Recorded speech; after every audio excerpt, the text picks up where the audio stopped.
வணக்கம் நேர்களே, இன்னைக்கு முக்கியமான செய்திகள் என்ன அப்படிங்கறத ஷார்ட்டா ஃபர்ஸ்ட் பார்த்துடலாம். ஃபர்ஸ்ட் நியூஸ், பாகிஸ்தான்ல இருக்கக்கூடிய அவங்களுடைய தேசிய விமான நிறுவனமான பாகிஸ்தான் இன்டர்நேஷனல் ஏர்லைன்ஸ் வரலாற்றிலேயே ஃபர்ஸ்ட் டைம் டிசம்பர் 23ஆம் தேதி லைவ்ல அந்த நிறுவனத்தை ஏலத்துல விட போறாங்க. ஏன் ஒரு நாடு தன்னுடைய தேசிய விமான நிறுவனத்தை ஓப்பன் ஆக்ஷன்ல விடுறாங்க அப்படின்னு பார்த்தோம்னா அதுக்கு முக்கியமான காரணம் IMF இருந்து அவங்க கடன் கேட்டிருக்காங்க. அந்த கடனுக்கு நீங்க எங்ககிட்ட கடனை வாங்கி இப்படியெல்லாம் செலவு பண்ணிட்டு இருக்கீங்க, லாஸ்ட்ல பாகிஸ்தான் இன்டர்நேஷனல் ஏர்லைன்ஸ் எல்லாம் நடத்திட்டு இருக்கீங்க, உங்களுக்கு எதுக்கு இன்டர்நேஷனல் ஏர்லைன்ஸ் எல்லாம், அதனால அதை யாருக்காவது வித்துருங்க அப்படின்னு சொல்லி பாகிஸ்தானுக்கு IMF ஒரு கண்டிஷன் போட்டிருக்காங்க.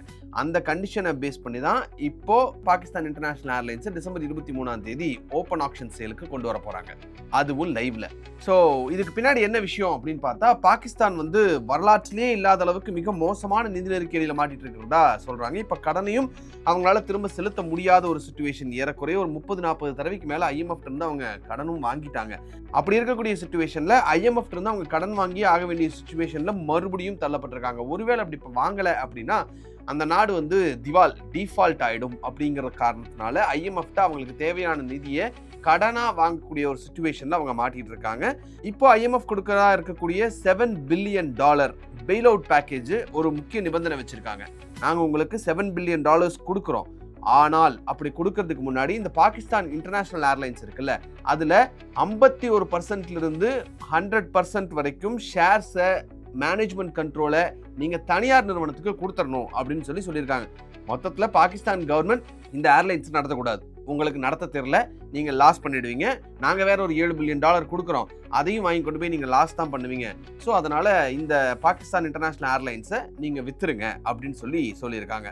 இந்த $7 பில்லியன் ஒட்டுமொத்தமா கொடுப்பாங்களான்னு பார்த்தா கிடையாது, அதுல கொஞ்சம் கொஞ்சமா பிரிச்சு தான் கொடுப்பாங்க. ஸோ நீங்க எங்களுடைய கிரைட்டீரியாஸ் எல்லாம் ஃபாலோ பண்றீங்களான்னு பார்ப்போம் அப்படின்னா IMF சொல்லியிருக்காங்க. முதற்கட்டமா $1.2 பில்லியன் ரிலீஸ் பண்ண போறதா சொல்லியிருக்காங்க. இந்த பாகிஸ்தான் இன்டர்நேஷனல் ஏர்லைன்ஸோடைய பிரைவேட்டைசேஷன், அதாவது தனியாருக்கு விற்கக்கூடிய இந்த நடவடிக்கை அப்படிங்கிறது டிசம்பர் 31க்குள்ள முடியணும் அப்படின்னு சொல்லி IMF சொல்லியிருக்கிறது தான் இவ்வளவு அவசரமா பாகிஸ்தான் இந்த நடவடிக்கை எடுத்திருக்கிறதுக்கு முக்கியமான காரணம். ஸோ ஏலத்துல யாரெல்லாம் போட்டியிடுவாங்க அப்படின்றது ஒரு கேள்வி. முக்கியமா 4 நிறுவனங்கள் இதுக்கு குவாலிஃபை பண்ணியிருக்காங்க. அதுல ஃபவுஜி ஃபர்டிலைசர் கம்பெனி அப்படின்றது ஒரு நிறுவனம். அவங்க ஃபவுஜி ஃபவுண்டேஷன் குரூப் அப்படின்னு ஒரு பெரிய நிறுவனம் பாகிஸ்தான்ல. பாகிஸ்தான் ராணுவம் இன்ஃப்ளூயன்ஸ் அதிகமா இருக்கு இந்த கார்ப்பரேட் குரூப்ல. மற்ற 3 நிறுவனங்கள் இருந்தாலும் இந்த நிறுவனம் தான் முக்கியமான நிறுவனமா பார்க்கப்படுது. காரணம் என்ன அப்படின்னா, பாகிஸ்தான்ல ஃபாரின் என்டிட்டிஸ்க்கு கண்ட்ரோலிங் ஸ்டேக் வச்சிருக்கிறதுக்கு அனுமதி கிடையாது. அதனால மெஜாரிட்டி ஓனர்ஷிப் ஒரு பாகிஸ்தானி சிட்டிசன் கையில தான் இருக்கணும் அப்படின்றதுனால இந்த ஃபவுஜி சிட்டிசன் மீது பாகிஸ்தான் ராணுவத்துக்கும் இன்டைரக்டா ஒரு மேஜர் கண்ட்ரோல் இருக்கு. அதனால ஆர்மி சீஃப் அசிம் முனிர் என்ன பண்ணிருக்காருன்னா, நேரடியா இந்த போர்டுல இல்ல அப்படின்னாலும் இந்த ஃபவுஜி ஃபவுண்டேஷன் பாகிஸ்தான் இன்டர்நேஷனல் ஏர்லைன்ஸோட ஷேர்ஸை வாங்கினாங்க அப்படின்னா ராணுவத்துடைய கண்ட்ரோல் இந்த ஏர்லைன்ஸ்குள்ள வர்றதுக்கு மிகப்பெரிய சான்ஸ், இதை விட்டுறக்கூடாது அப்படிங்கிறதுனால இந்த ஃபவுஜி ஃபவுண்டேஷனை உள்ள கொண்டு வராங்க. இந்த பாகிஸ்தான் இன்டர்நேஷனல் ஏர்லைன்ஸை ஏன் க்ளோஸ் பண்ணணும் அப்படின்னு சொல்றதுக்கு IMF சொல்லக்கூடிய முக்கியமான காரணங்கள் அப்படின்னா, தொடர்ந்து இது லாஸ் தான் பண்ணிட்டு இருக்கீங்க, ஆனுவல் லாஸே பல $1 பில்லியன் பண்ணிட்டு இருக்கீங்க. 2024 பார்த்தோம் அப்படின்னா டெக்னிக்கல் பிரச்சனை காரணமா நிறைய ஃபிளைட்ஸை நீங்க கிரவுண்ட் பண்ணி நிறுத்தி இருக்கீங்க. அது மட்டும் இல்லாம ஃபேக் லைசன்ஸ் பிரச்சனையும் இருக்கு. ஃபேக் லைசன்ஸ்னா ஃப்ளைட் ஓட்டுறவங்களே ஃபேக் லைசன்ஸ் வச்சு தான் ஓட்டிட்டு இருந்திருக்காங்க. சுமார் 30% ஆஃப் தி ஃப்ளைட் பைலட்ஸ் பாகிஸ்தான்ல ஃபேக். இதனால இந்த நிறுவனத்தின் மேல, இந்த நிறுவனத்தோட ஃபிளைட்ஸ் மேல யூரோப்பியன் யூனியன், UK, US மாதிரியான நாடுகளுக்கு இந்த நிறுவனத்தின் மீது இருந்த நம்பிக்கை அப்படிங்கிறது துளியும் கிடையாது. ஸோ இதை நீங்க கையில வச்சுட்டு என்ன பண்ண போறீங்க, அதனால அதை வித்துருங்க அப்படின்னு சொல்லி தான் IMF ப்ரெஷர் பண்ணிட்டு இருக்காங்க. அண்ட் டிசம்பர் 23ஆம் தேதி இந்த லைவ் ஆக்ஷன் நடக்க போகுது. அடுத்த நியூஸ், இந்தியா முழுவதும் தட்கல் டிக்கெட் வாங்குறது எவ்வளவு பெரிய சவால் அப்படிங்கிறது நம்ம எல்லாருக்குமே தெரியும். அது ஒரு பக்கம்னாலும் ஏஜென்ட்டுடைய அந்த மிஸ்யூஸ், பல்க் புக்கிங்கு, பிளாக் மார்க்கெட்னு எல்லாம் சேர்ந்து பொதுமக்களுக்கு டிக்கெட் கிடைக்கிறதுக்கான வாய்ப்புகள் அப்படிங்கிறது ரொம்ப குறைஞ்சிருச்சு. தட்கல் ஓப்பன் பண்ணுறதுக்கு ரொம்ப நேரத்துக்கு முன்னாடியே நம்ம லாகின் பண்ணி உக்காந்தாலும் கரெக்டாக அது வரைக்கும் லாகின் ஆகிட்டு இருக்கோம். நம்ம தட்கல் டைமிங் ஸ்டார்ட் ஆன உடனேயும் உடனே கிராஷ் ஆகிடும். ஆனால் இதே ஏஜென்ட்ஸ் பண்ணாங்கன்னா அவங்களுக்கு டிக்கெட் ஈஸியாக கிடைக்கிறதையும் நம்ம பார்க்குறோம். இப்போ அதுக்கு ரயில்வே மினிஸ்ட்ரி என்ன ஒரு முக்கியமான அறிவிப்பு சொல்லியிருக்காங்க, ஒரு முக்கியமான விதி ஒன்று கொண்டு வந்திருக்காங்க. அது என்ன அப்படின்னா, நீங்கள் தட்கல் கவுண்டருக்கு போய் நீங்கள் புக்கிங் பண்ணினாலும் ஓடிபி வெரிஃபிகேஷன் கட்டாயம் அப்படின்னு சொல்லியிருக்காங்க. இந்த புது ரூல் எப்படி ஒர்க் பண்ணும் அப்படின்னா, அதாவது 2025 நவம்பர் மாசத்துல இருந்து பைலட் பேசிஸ்ல இந்த புதிய ரூல் வந்து கொண்டு வந்தாங்க. அதுக்கப்புறம் 52 ட்ரெயின்ஸ் வரைக்கும் இதை வந்து எக்ஸ்டெண்ட் பண்ணி இருந்திருக்காங்க.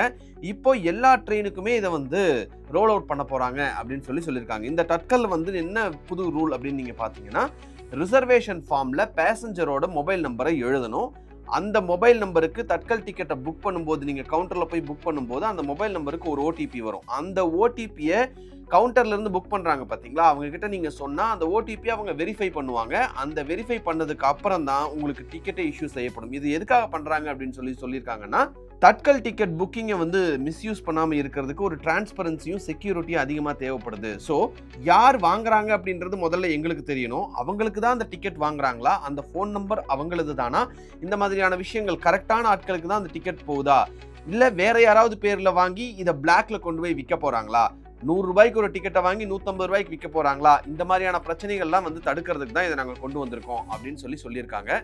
இன்னும் விளையாட்டா ஒன்று சொல்லணும் அப்படின்னா, நாங்கள் தான் ப்ரீமியம் தட்கல்னு ஒன்று வச்சு அதிக விலைக்கு விற்றுக்கிட்டு இருக்கோமே. இந்த மாதிரி ஓடிபி எல்லாம் போடாமல் இவங்களும் வாங்கிட்டு போய் பிளாக்லலாம் விற்றுட்டாங்க அப்படின்னா எங்களுக்கு ப்ரீமியம் தட்கல் புக்கிங்கும் குறைஞ்சிரும்னு ஒரு வேலை நினச்சிருக்காங்களோ என்னவோ. ஸோ இப்போ இந்த ரூலை கொண்டு வந்திருக்காங்க, எல்லா ட்ரெயினுக்கும் இதை கொண்டு வந்திருக்காங்கன்னு சொல்லியிருக்காங்க. அடுத்தது, இந்தியா மற்றும் ரஷ்யா இடையே ஏற்பட்டிருக்கக்கூடிய ஒரு மெமராண்டம் ஆஃப் அண்டர்ஸ்டாண்டிங்னு சொல்லலாம். அதுதான் இப்போ முக்கியமான ஒரு ஹெட்லைன்ஸா மாறி இருக்கு. நியூ டெல்லியில பிரதமர் நரேந்திர மோடியும் ரஷ்ய அதிபர் புட்டினும் கொஞ்ச நாளைக்கு முன்னாடி சந்திச்சு பேசியிருந்தாங்க. அந்த சூழ்நிலையில பிரஸ் மீட் பண்ணும்போது அவங்க சொல்லியிருந்தது என்ன அப்படின்னா, இந்தியாவில் மிகப்பெரிய அணுஉலை மின் நிலையமான கூடங்குளத்தை முழு திறனுக்கு கொண்டு போறதுக்கு ரஷ்யா முக்கியமான ஒரு திட்டம் போட்டிருக்கு அப்படின்னு புட்டின் சொல்லியிருந்தாரு. ஸோ நம்ம எல்லாருக்குமே தெரியும், இந்தியாவினுடைய மிகப்பெரிய நியூக்ளியர் பவர் பிளான்ட்டான கூடங்குளத்தினுடைய மொத்த திறன் அப்படிங்கிறது 6000 மெகாவாட்ஸ். ஏற்கனவே செயல்பாட்டில் இருக்கிறது யூனிட் 1 அண்ட் யூனிட் 2. 2013 மற்றும் 2016 இதெல்லாம் வந்து செயல்பாட்டுக்கு வந்தது யூனிட் 1 அண்ட் 2. ஆனால் யூனிட் 3, 4, 5, 6 இன்னும் கன்ஸ்ட்ரக்ஷன் ப்ராசஸில் தான் இருக்கு. இது வந்து முழு திறனுக்கு வந்துருச்சு அப்படின்னா இந்தியாவினுடைய எரிசக்தி தேவைக்கு மிகப்பெரிய பங்களிக்கும் அப்படின்னு புட்டின் சொல்லியிருந்தாரு. இந்த சூழ்நிலையில ரஷ்யாவுடைய ரோசட்டம் அப்படின்ற நிறுவனம் தான் இந்த விஷயத்தை அறிவிச்சிருக்காங்க. அதாவது 3வது நியூக்ளியர் பவர் பிளான்ட்டுக்கான நியூக்ளியர் ஃபியூவல் கன்சைன்மெண்ட் நாங்கள் ரஷ்யால இருந்து கூடங்குளத்துக்கு அனுப்பிட்டோம் அப்படின்னு சொல்லியிருக்காங்க. இந்த ஃபியூவல் அசம்பிளிஸ் எல்லாம் ரஷ்யால இருந்து தயாரிக்கப்பட்டு வந்தது. 7 கார்கோ ஃபிளைட்ஸ்ல வச்சு இந்தியாவுக்கு நாங்கள் கொண்டு வந்துட்டோம். 2024 லாங் டேர்ம் ஃபியூவல் கான்ட்ராக்ட்னு ஒன்று சைன் பண்ணோம். அதன்படி யூனிட் 3 அண்ட் 4க்கு தேவையான லைஃப் டைம் சப்ளைக்கான நியூக்ளியர் ஃபியூவல் கன்சைன்மெண்ட் வந்து அனுப்பியிருக்கோம். ஸோ இதை நம்ம எடுத்து பார்க்கணும் அப்படின்னா ரியாக்டர் 3 and 4 ஆப்ரேஷனல் ஃபேஸுக்கு இன்னும் கொஞ்ச நாள்ல வந்துடும் அப்படிங்கிறது தான் இதுல இருந்து நம்ம புரிஞ்சுக்கக்கூடிய விஷயமா இருக்கு. இது மட்டும் இல்லாம SMR, அதாவது ஸ்மால் மாடுலர் ரியாக்டர்ஸ் மற்றும் ஃப்ளோட்டிங் பிளான்ட்ஸ், அதாவது குறைந்த இடத்துல குறைஞ்ச செலவுல மொபைல் நியூக்ளியர் பவர் ஜெனரேஷன் செய்யறதுக்கு தேவையான எல்லா நடவடிக்கைகளும் இங்க இனி வரக்கூடிய காலங்களில் எடுக்கப்படும் அப்படின்னு புட்டின் சொல்லியிருக்காரு. So India nuclear power plant வச்சு தான் இனிமேல் ஃபுல்லா தனக்கு தேவையான பவரை தயாரிக்க போகுதா அப்படின்ற ஒரு கேள்வி எழுந்திருக்கு. நீங்க என்ன நினைக்கிறீங்க? கமெண்ட் பண்ணுங்க. இந்த வீடியோ உங்களுக்கு பிடிச்சிருந்தா இந்த வீடியோவை லைக் பண்ணுங்க, ஷேர் பண்ணுங்க, கமெண்ட் பண்ணுங்க, சப்ஸ்கிரைப் பண்ணுங்க. தேங்க்யூ.